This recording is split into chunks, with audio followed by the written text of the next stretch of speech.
2009 में अक्टूबर में हमने इनके पास निमंत्रण भेजा था, प्रार्थना पत्र चारों शंकराचार्यों पर रजिस्टर्ड भी, और स्पेशल भगत भेज के उसे साइन करवा के लाए कि आप आइए आध्यात्मिक ज्ञान चर्चा सतलोक आश्रम बरवाला में करिए। इसी आश्रम में निर्धारित किया था, ये बन रहा था उस समय। वो क्यों आऊं भाई, वो तो एक महापुरुष मान रहे अपने आप ने, रामपाल एक बैठा कोण में, उन्हें अपनी बेइज्जती माननी होगी, लेकिन हमने उनके आसन उसन लाकर पूरी श्रद्धा से उनका व्यवस्था की थी, वो नहीं आए। 2 चैनल बुक रखे थे, साधना और जी जागरण, और 4 घंटे सत्संग दोनों पर रिले हुआ, नहीं आए, कोई बात नहीं, हमारा दुर्भाग्य था।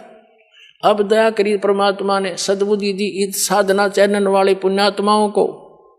पुण्यात्माओं धन है ये साधना चैनल जिसने इतना मदद करी हमारे इस परमात्मा के ज्ञान को आप तक पहुंचाने में। जिस भी चैनल पर चलाओ थे तीसरे दिन हाथ खड़ा कर लेते, क्यों धमका दे इनको दूसरे, अब क्यों उनकी पोल खुल रही थी सबकी, ये आपके शत्रु हैं, मित्र नहीं है। सन 2003 में आस्था चैनल पर चला था हमारा प्रोग्राम, 6 महीने चला था, और सबके में आलण लग गया था।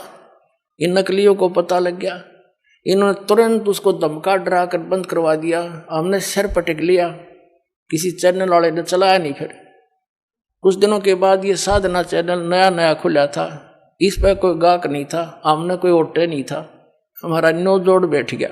तो इसने मुंह मांगे पैसे भक्ता ने दिए इसको, और ये चलाएगा।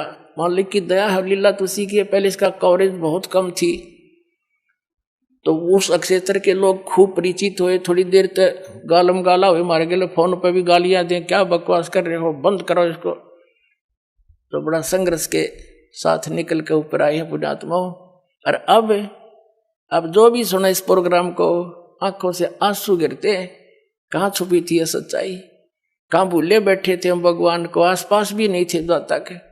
पहले जब भी हमारा ये सत्संग शुरू होता था साधना चैनल पर, और 10-20 फोन आ करते गाली देने वालों के, तुम क्या बकवास कर रहे हो, तुम ब्रह्मा विष्णु महेश के माता पिता बता रहे हो। ये भगत कहा करते जी ऐसे हो रहा, माँ भी चलने दो, तुम बोलियो ना, भला बुरा सबका सह लो, आन दो टाइम।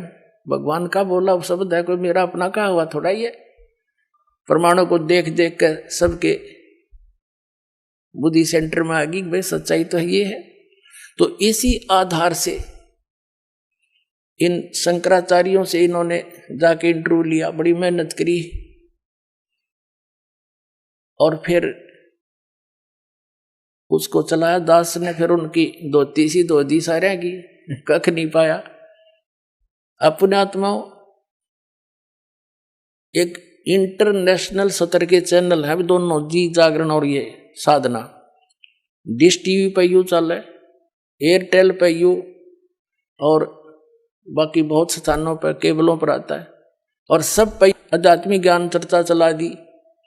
और उनके मुंह में जबान नहीं रहा, सदमा सा हो गया सबका, सांस नहीं काटते। बोलो बताओ, या तो मैं गलत कह रहा हूं तो बताओ, रामपाल गलत कह रहा है बताओ कितने फ्यूज हो गए वो सारे। कहते हैं तारा मंडल बैठ कर चांद बड़ाई खावे, उदय भया जब सूरज का स्यों तारों छप जावे। और ज्ञान सब ज्ञानड़ी, कबीर ज्ञान सो ज्ञाने, जैसे गोला तोब का अब करता चले मैदाने। अब ये सब मैदान छोड़कर भाग गए जितने संत हैं, बोलते क्यों ना, जवाब दो।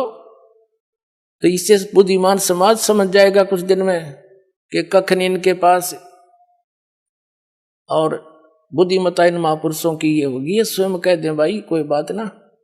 देखो वही सदग्रंथ है जिनको मान्य मानते थे, उन्हीं में प्रमाण दास ने दे दी। ये सच्चाई है तो इन्होंने भी कहना चाहिए इस बात को। और कोई इसमें हार जीत नहीं होया करती, हार जीत तब मूर्ख आदमी बना करे।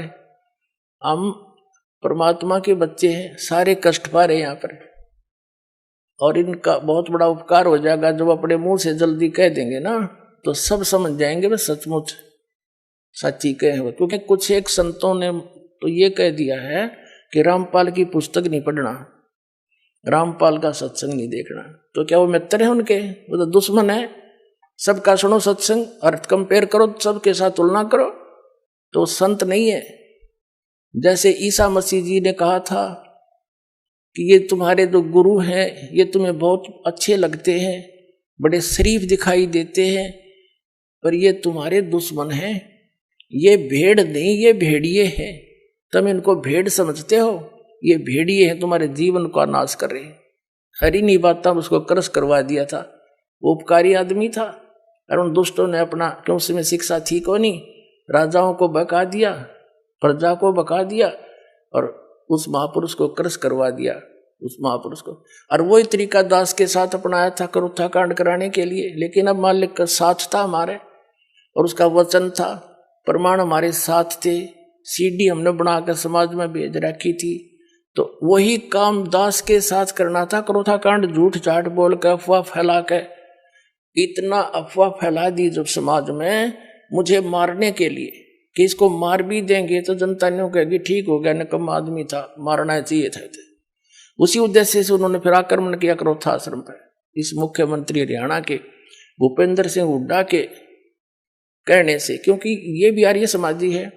और महर्षि दयानंद की पोल खोल दी, मैंने वेदों से तुलना कर दी उनके सत्यार्थ प्रकाश की, और इतना ही कहा था भाई आप इसको सत्यार्थ प्रकाश महर्षि दयानंद का लिखा हुआ मानते ही हो। और ये महर्षि दयानंद कहता है कि वेद सत्य है, वेदों में जो लिखा है वो मुझे मान्य है, और इसके अतिरिक्त मैं किसी की बात को स्वीकार नहीं करता।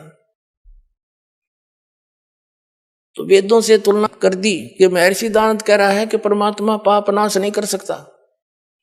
ये दुर्वेद अध्याय नंबर 8 के श्लोक नंबर 13 में स्पष्ट किया है कि परमात्मा घोर पाप भी नाश कर दे साधक के। फिर वो भगवान के साथ जो पाप है नाश नहीं कर सकता, वो साबुन के साथ जो मैल नाश नहीं कर सकता, फिर साबुन भी क्यों कहते हैं उसको। ऐसे इसके ढेर सारे प्रमाण वेदों से ही कैंसिल कर दिया। ये कति फ्यूज हो गया। इन आचार्यों ने पता चला कि ईब तुम्हारी रोजी रोटी जावेगी, जय हमारे अनुयायियों को पता लग गया। इसलिए इन्होंने उनकी जनता का दिमाग बदलने के लिए मेरे को बदनाम करा, छक्के इतना बदनाम कर दिया कि घर के भी नफरत कर दिया आदमी थे, जो इतनी भी झूठ होती हमारे अंदर। लेकिन आज वही रामपाल है, शिखर में जाएगा यो ज्ञान। हाँ, पता लग जाए सबको।